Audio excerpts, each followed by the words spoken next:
Spoiler warning, turn back now if you haven't watched all episodes of the Dexter series. Hello there, it's me, Shaun the Super Mutant. So, the New Blood revival season of Dexter has passed, and the fans were disappointed once again. While the season wasn't as bad as Season 8, it had major problems that cannot be overlooked. Where should we begin? Dexter being way too sloppy, even for a serial killer who hasn't killed in 10 years. Edward Olsen being teased as a major antagonist, but disappearing from the show early on, his plot going nowhere. Chief Angela Bishop being a Mary Sue cop, how exactly is the audience supposed to suspend disbelief? A small-town cop, solving a 30-year-old murder mystery that neither Miami Metro nor the FBI could solve, and doing so with relative ease, all by herself facing practically no adversity, not plausible. Dexter acting out of character and killing Logan, even leaving his body behind. The evidence against Dexter was far from airtight. Dexter has killed innocents before, but he wouldn't kill a cop inside a police station, not unless they had irrefutable proof and there was no other way out. Harrison bonding with Dexter one episode and killing him the next, while also wanting to be a normal person. The ending was rushed. A happy ending was never on the table for Dexter, but the execution could have been much better. The revival had many missed opportunities. The Dexter-Batista reunion doesn't happen. Quinn doesn't return. There's no Esther, no Cuddy, no Lumen. Hannah is conveniently killed off-screen by cancer. The Harrison plotline frankly needed more than 10 episodes to do correctly, and that wouldn't leave room for much else. Here is my proposed rewrite of the New Blood season. The season had plenty of good material to work with, so we'll still keep many things from the show, but we will scrap the Harrison storyline. We will instead focus on Dexter's new life in solitude, the villains of the show, and the carrot that's been dangling in front of the audience for years. Dexter being slowly exposed as the Bay Harbor Butcher. Both teenage Harrison and Hannah will make a brief appearance at the very end, however. The Caldwells will still be major antagonists, but oil billionaire Edward Olsen will be Kurt's handler and the true big bad. Quinn will return to the show as an FBI agent, giving him a reason to be in Iron Lake in law enforcement capacity. There will be a Dexter-Quinn reunion early on. Molly Park will play a much bigger role. Dexter being the formidable opponent that he is, there will not be one single character that takes him down. Multiple characters will need to be involved, as well as circumstances beyond Dexter's full control. Chief Bishop will play a major role in Dexter's fall from grace, but she won't be this unstoppable super cop. We'll try to limit ourselves to 10 episodes, even though it would have been better to have 2 seasons, the final being Dexter on the run from a national manhunt.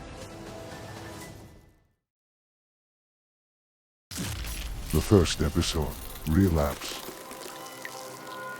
After surviving the hurricane, leaving Florida, and allowing the rest of the world to believe he died, Dexter quickly relapses and starts killing again. He tries to control his urges, tries various routines to keep his mind off killing, but eventually he always fails, whether it takes a month or a whole year. He moves from town to town, never staying too long in one spot so that he doesn't create a very obvious pattern of missing criminals. Without access to police resources, Dexter has to improvise to find his victims and also come up with clever ways to get rid of them. For the most part, this works. Nobody suspects that the Bay Harbor Butcher is still out there, or even that there's a vigilante serial killer on the loose. Nobody except for true crime podcaster and conspiracy theorist Molly Park, a media personality regarded as a fraud by the police because she has been wrong on other cases in the past. She picks up on the fact that many criminals have been dying or disappearing under suspicious circumstances since Dexter's death. A child abuser dying in an unsolved traffic accident involving a stolen car, days after being released without charges. An old man who had killed his best friend in his youth, being burned alive in a fire caused by a gas leak. The Trinity killer never being caught. The list goes on. Her conviction that Dukes was innocent only grows stronger when a special ops whistleblower reveals that Dukes was out of the country when some of the murders took place. Meanwhile, Batista becomes captain after Matthews retires. Masuka continues to work forensics. Joey Quinn works harder, and after a few more years, gets promoted out of Miami Metro into the ranks of the FBI. His motivation: answers for Deborah's disappearance. For 10 years Quinn tries to find out what really happened to her, but even with the resources of the FBI and the wider jurisdiction this position grants him, he has no leads as to how she disappeared from the hospital or what happened to her. Officially, authorities believe she perished in the hurricane, but Quinn is not satisfied with that conclusion, as many things do not add up. She was the only person from that hospital to go missing, a fate shared by none of the doctors, nurses, or other patients. Deborah was in no position to walk out on her own at that time, yet the hurricane itself did not severely damage the hospital to the point where a patient would be washed away. Fast forward to December 2021, present day. Dexter has been living in Iron Lake for 2 years now, under the identity of Jim Lindsay. He likes this small town, he likes the people, he feels like he's finally found his place in the world, which may also explain why he hasn't killed in 2 years. He's got a new routine, pretending to hunt the white deer but never killing it. He finally makes a romantic connection with Chief Angela Bishop, after almost a decade of being more or less a hermit. He thinks that he has finally overcome his dark passenger, until Matt Caldwell shows up and, like in the original, Dexter discovers Matt's a murderer and kills him. It's a messy, impulsive kill, partly driven by Dexter's anger as Matt kills the white deer. Dexter plans to flee the next day, but calls it off when he realizes Matt was a high-profile figure, and people would be looking for him almost immediately. The second episode, Revelations. As expected, Matt is reported missing by his father Kurt, and Iron Lake PD begin their search for Matt the next morning. Angela enlists the aid of everyone in town, including Dexter. Dexter takes advantage of this situation to sabotage the investigation, and make it seem as if Matt left Iron Lake and went into hiding to avoid being imprisoned for killing the white deer. This theory doesn't hold up for long, as Kurt thinks that's out of character for Matt. He would have called his father to get him out of trouble. Iron Lake's forensic analyst also uncovers evidence of foul play. Still, Dexter manages to cover his tracks and they find nothing to implicate him. Without any leads, Angela arrests Matt's friend, Mr. Dickface. There's nothing to implicate Mr. Dickface, but under interrogation, he reveals that Matt killed 5 people and he covered for him. When word leaks out to the press that Matt Caldwell might have been a murderer, this immediately attracts the attention of Molly Park. She decides to come to Iron Lake. Overwhelmed by the case of the missing Runaway girls and now Matt Caldwell's disappearance, Angela finally decides to request help from the FBI. At the office in Quantico, Quinn overhears his coworkers talking about the case and about Molly Park's interest in Iron Lake.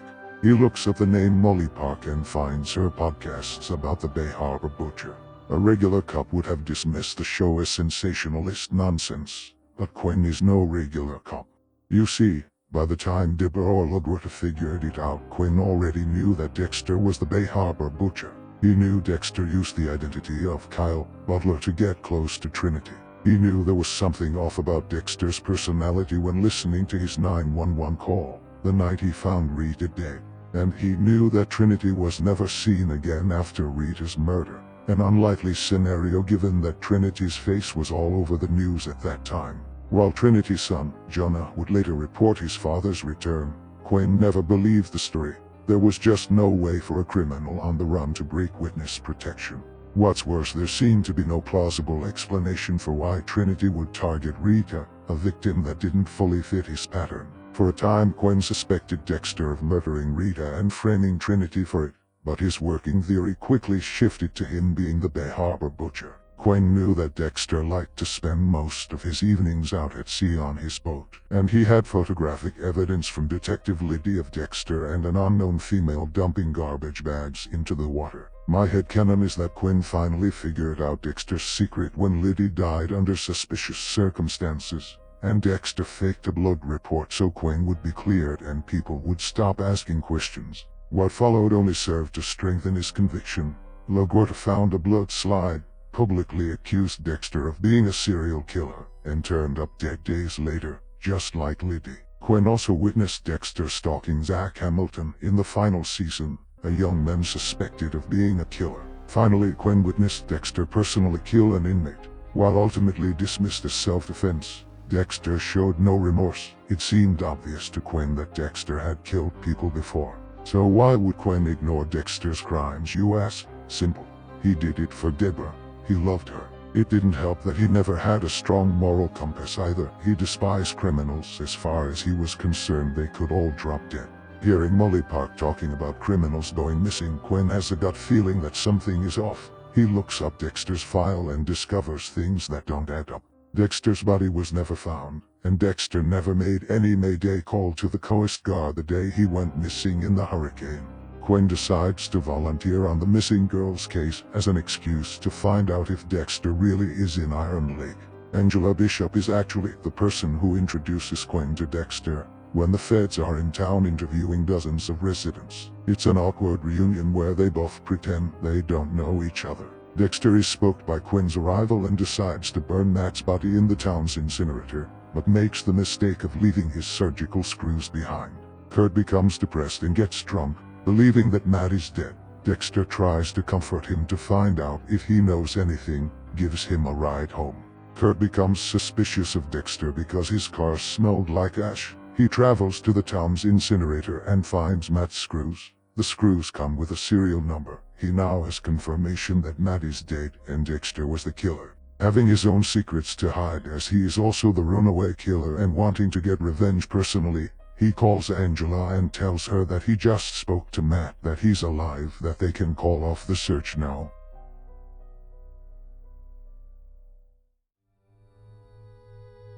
The following day, Quinn confronts Dexter in private. Dexter tries to explain himself, why he allowed the world to believe he died, why he's living under a fake identity, but Quinn is not interested in the story. "I know you're the Bay Harbor butcher, Dexter," Quinn bluntly tells him. Dexter instinctively looks for a sharp object. Quinn picks up on this and tells him, "I've known for a very long time." The episode ends here. The third episode, Unfair Game. Later at the bar, Quinn meets up with Dexter. Dexter is trying to figure out what Quinn wants and to keep him close because he doesn't fully trust him. Dexter realized that Quinn had no intention of turning him in, so what does he truly want? "Remember when you said you didn't care if I was a dirty cop?" Quinn asks. "Well, I don't care that you murder criminals. Just tell me what happened to Deborah, and I'll be gone by tomorrow." Dexter asks Quinn how he figured him out. Quinn gives him the full story. "Just tell me what I want to know," Quinn insists. Dexter refuses to tell him, says it's a private family matter, which only annoys Quinn because he really loved Deb, but there's not much he can do about it. He could just arrest Dexter on the spot, but then he'd never find out the truth, and maybe the police doesn't deserve this victory because of how Quinn was treated back in Florida. He knew it all along and nobody believed him. His investigation of Dexter only brought him trouble. Later, Kurt Caldwell trolls Dexter by sending him one of Matt's surgical screws, basically telling him in a subtle but menacing way, "I know you killed my son, and I'm going to get revenge." Days later, Dexter gets kidnapped by Kurt's henchman, Elric Kane. Dexter escapes by causing the car to crash, but this doesn't stop Kane from almost killing him. Luckily for Dexter, Quinn was following him the entire time, and comes to the rescue. Together, they manage to restrain Elric Kane. Dexter has a strong case for self-defense, but Quinn kills Elric when he reveals that he knows Dexter killed Matt Caldwell. Dexter and Quinn burn the body. Quinn feels that he has earned Dexter's trust by becoming his accomplice. Dexter thinks he can get rid of Quinn if he just tells him a convenient lie mixed with some truth, so he tells him that Deborah recovered and that she also faked her death. When Quinn wants to know why she would do that, Dexter tells him something that is true. Deborah killed LaGuerta to protect him. This shocks Quinn because he always thought Deborah wasn't being literal when she said she killed LaGuerta. He always thought Dexter did it. Quinn demands to know where he can find Deb. Dexter says she's in Paris, even gives him a random address, hoping Quinn would just let it go and move on with his life. Quinn does travel to the address and realizes he's been played. Deborah doesn't live there, and she never did. The fourth episode, My Little Runaway.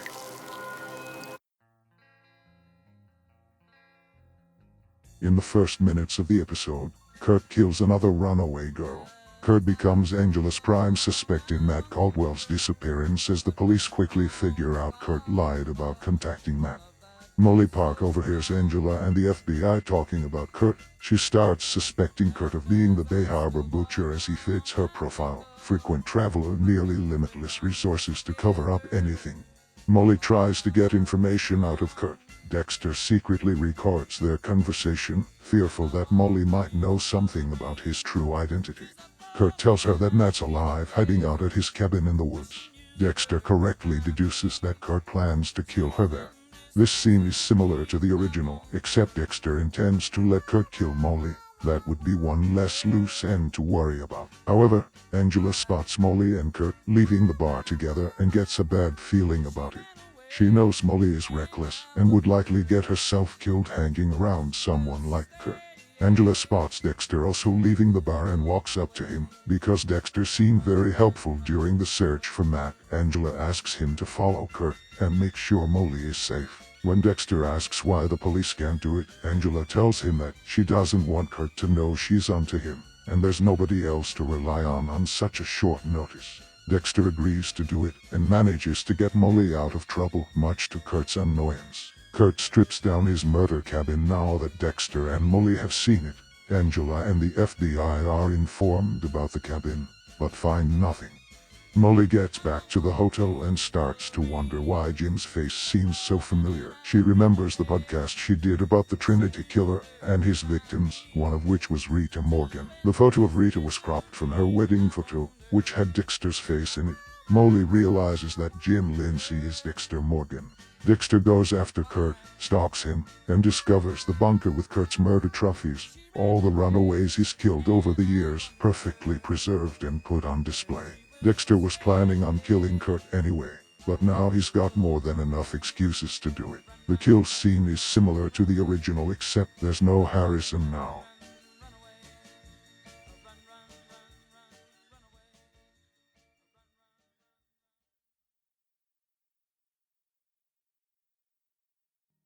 Dexter takes the screw that Kurt sent him and leaves it in Kurt's mansion, trying to frame Kurt for the murder of his son. He also leaves Kurt's car near the bunker, so that the police would search it later, without him having to tip them off directly. He figures that with the missing girls and Matt's murder solved, Molly and the FBI will just go away.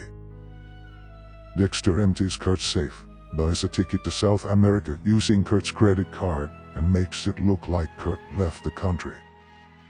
What Dexter doesn't realize is that Molly had been staking out Kurt's mansion, and noticed Dexter by the window at one point, though she did not see anything else. As Dexter never entered through the front door, she doesn't know exactly when he arrived, when he left, or what he was doing there. Molly looks into Dexter's past and discovers Dexter's arrest record and mugshot when Loquata accused him of being the Bay Harbor butcher. Angela continues her investigation of Kurt. She remembers that Kurt was very nervous every time Angela mentioned the caves up north. She goes to the caves and finds Iris's body, her childhood friend and Kurt's first victim. The DNA evidence points to Kurt as the culprit. Kurt's mansion is raided and the police find Matt's screws. She believes she's got Matt's killer. Later, the police find Kurt's bunker. The mystery of the missing girls is finally solved, so case closed. Not so fast. The FBI and Angela later find out that the bunker actually belongs to oil billionaire Edward Olsen.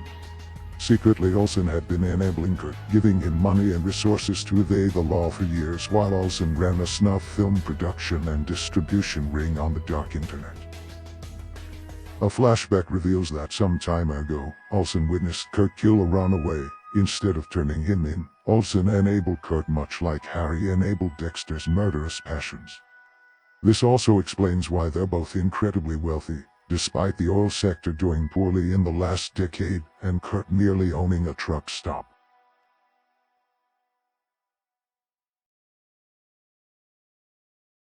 The fifth episode. Hello again, Dexter Morgan. Angela and the FBI raid Olsen's mansion. Olsen is arrested, but refuses to cooperate with Angela. just being smug about it, correctly predicting that he'll get off when his lawyer arrives. Olsen simply asks how Audrey is doing. Angela is furious that he'd ask about her daughter at this time when multiple dead girls were found on his property and it looks like Kurt might be his pet. Olsen tells her that she should worry more about her boyfriend because he is not what he appears to be. Angela demands to know what he means by that. Olsen leans in closer and simply tells her, look up the name Dexter Morgan. She finds a shocking discovery: Jim Lindsay is Dexter Morgan.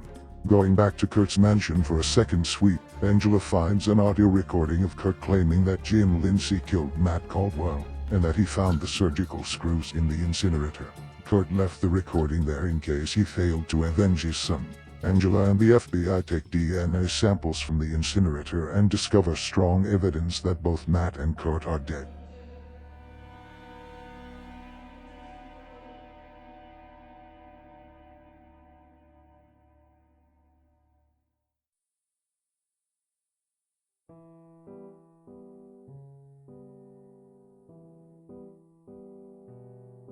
Angela arrests Dexter and tries to charge him with the murder of Matt and Kurt. She also tries to charge him with identity fraud as Dexter used forged paperwork while handling multiple firearms, a felony in the state of New York. The murder charges do not stick, however. Lack of sufficient evidence, and Dexter is smart enough to keep his mouth shut and wait for his lawyer. He does get charged with identity fraud, but the judge grants him bail. The DA objects, pointing to Dexter being a flight risk, but Dexter's attorney successfully argues that his client suffered memory loss during the hurricane. He argues that Dexter woke up on the beaches of Florida with no memory of his real identity after a failed suicide attempt, and that the chain of events that followed led his client to the mistaken conclusion that he is Jim Lindsay, a kid from Oregon who went missing in 1982.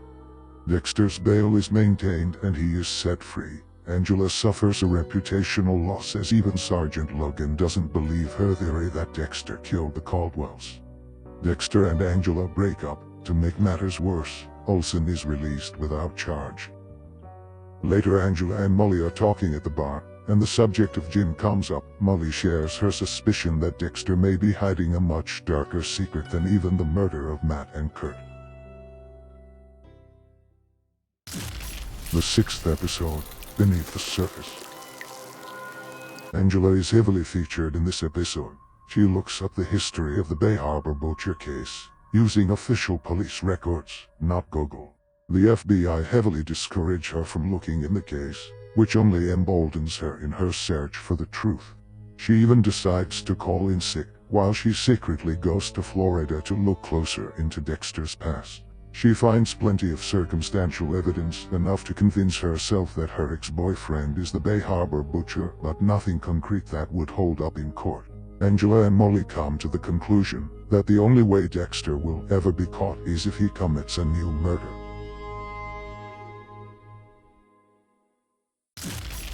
The seventh episode, Depravity. Quinn returns to Iron Lake, and he is furious that Dexter tricked him. Dexter tells him it's not gonna matter if he goes to prison for identity fraud. Dexter promises to tell him the truth if Quinn can help him out of this mess. Quinn pokes around in the police station and finds out that Olsen was the one who leaked Dexter's true identity to Angela. They figure that if Olsen knows who Dexter is, then he must have figured out he killed Kurt and did a background check on Jim Lindsay. Accompanied by his bodyguards, Olsen comes up to Dexter's cabin and basically tells him, I know more about you than you can ever imagine, Dexter Morgan, or should I call you the Bay Harbor Butcher. My resources are virtually unlimited. Do not interfere with my business again. He then orders his bodyguards to beat the crap out of Dexter.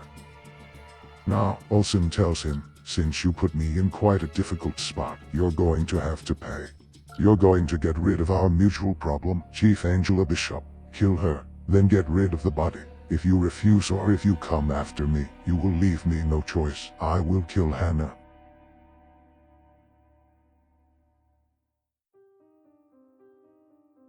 Dexter goes to consult with Quinn about his encounter with Edward Olsen. They try to make sense of how Olsen could possibly know so much about Dexter, when almost nobody from Miami Metro or the FBI could ever figure him out.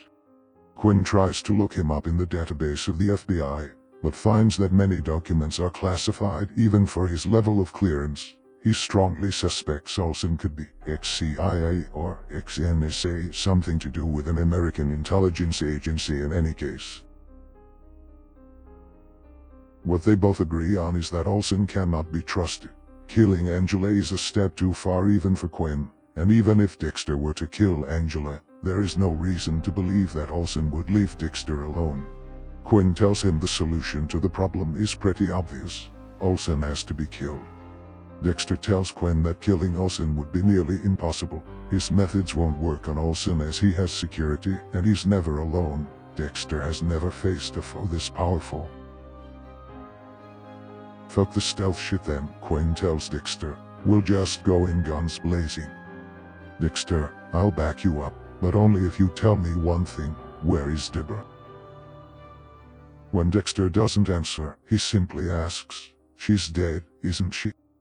Dexter simply tells him, she is in a better place now.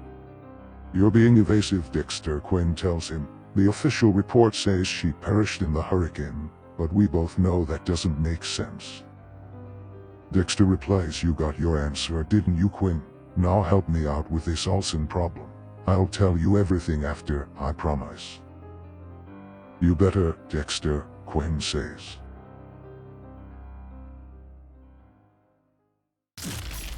The 8th episode, Brute Force.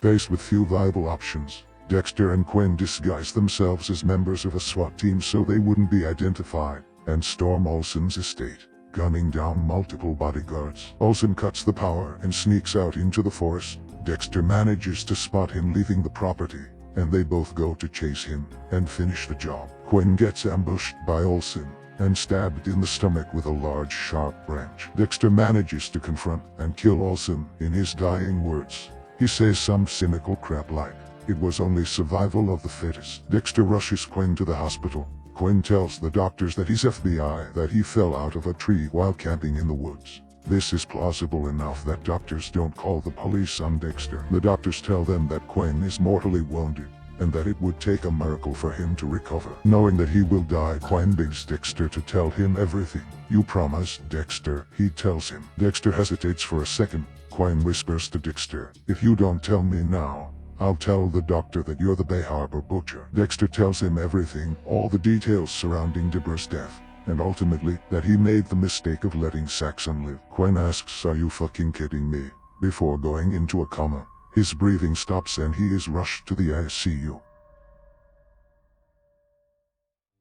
Dexter leaves the hospital and returns to Olsen's estate, and sets fire to it, getting rid of the evidence. Molly does a podcast informing her fans that Edward Olsen's estate has just burned down, that there's something rotten in Iron Lake, and that she plans to reveal details very soon. The 9th episode, A Storm of Fuck.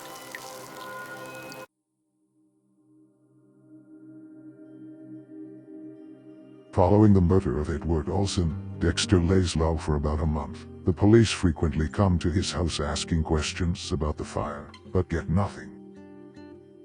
Meanwhile, Molly's podcast skyrockets in popularity. Dexter tries to come up with a way to get rid of her, as she's becoming quite a problem for him.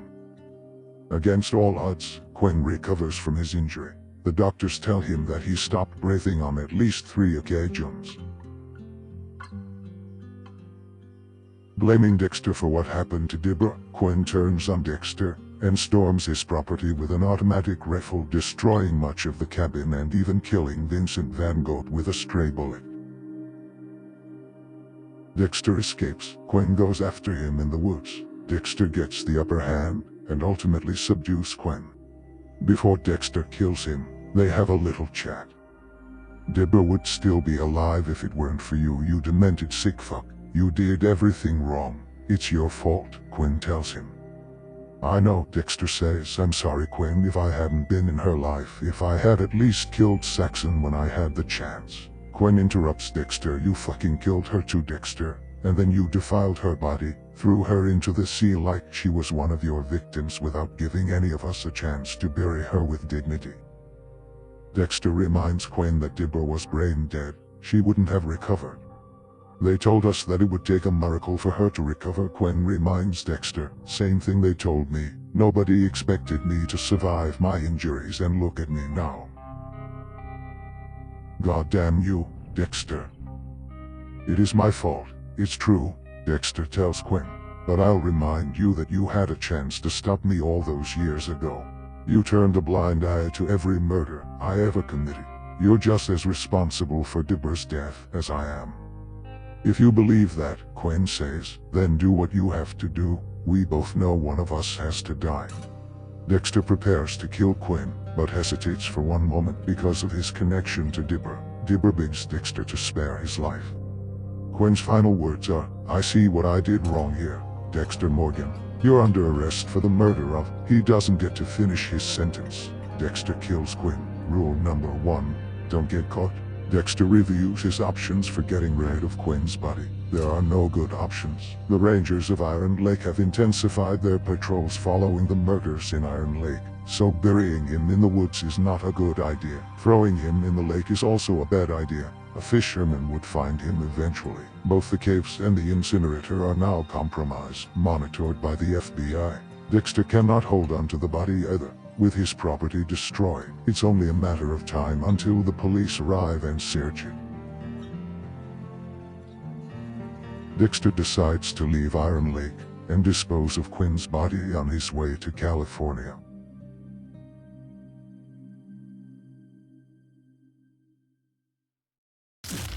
The 10th episode, What Real Evil Looks Like. Angela spots Dexter's car leaving Iron Lake and pulls him over. Knowing his rights, Dexter tells Angela that he doesn't consent to any searches. But Angela notices a bullet hole on the side of the car and orders him to get out. She now has probable cause to search his vehicle. Hidden in the back, she finds Quinn's remains wrapped in the same plastic bags the butcher always used. Dexter attacks her and knocks her out. Angela wakes up wrapped in plastic on a table at an unknown location. This scene truly exposes Dexter for the monster he's always been. We see him taunting Angela, gloating that, in the end, he could not be stopped. You should have stayed away from me, Chief Bishop, Dexter says. Angela asks him if he's the Bay Harbor butcher. Dexter nods. A single tear rolls down her cheek as she says, I loved you, you know. Dexter admits that Hannah and Harrison were the last people he ever cared for. The people he ultimately abandoned to protect them from the bad blood that his murderous lifestyle attracts. Angela never meant anything to him. She was merely an instrument, used to stay ahead of the police if the situation required it. You wouldn't kill an innocent, would you? She asks. Dexter admits that he would. Rule number 1, don't get caught. It wouldn't be the first time he kills an innocent, but such kills were usually the result of impulse or error, and in the case of Dukes or Lugwater, someone else did it for him. As for Quinn, one could argue that he fit the code. He was a crooked cop, an accomplice to murder, even killed a gangster in his own club and made it look like a legitimate police shooting. A premeditated and intentional murder of someone he knows is innocent, that would be a first. Dexter even takes a blood slide from Angela one last time, for all time's sake. Deborah tries to reason with Dexter, tries to make him realize he's become like the monsters he always hunted, but Dexter isn't listening anymore. This is the last time we see a manifestation of her. She's had enough of Dexter treating Angela no better than he would his regular victims. You were always a lost cause, Dexter, Deborah tells him. Angela tells him to think about Audrey. She would become an orphan again. Dexter admits that he cares for no one but himself now. If you're going to kill me, then do it already, Angela tells him. It turns out, however, that Molly was listening in on the police radio, and she followed up on Angela announcing a traffic stop of Dexter's vehicle. Molly found Angela's police car abandoned, then followed the roads looking for Dexter's pickup, eventually reaching an abandoned cabin in the woods. She begins live streaming, promising to expose the biggest secret that Iron Lake has yet to offer. Molly walks in on Dexter before he gets a chance to stab Angela. Dexter turns his attention to Molly and walks over to kill her first. He stops when he notices that Molly is filming it all. Molly is terrified, but she continues filming. "It's already over, Dexter," she tells him. "It's already over." This echoes Trinity's warning to Dexter at the end of Season 4. "How many more people have to die to keep your double life a secret, Dexter?" Angela asks. With his secret finally exposed across the globe, Dexter decides to surrender.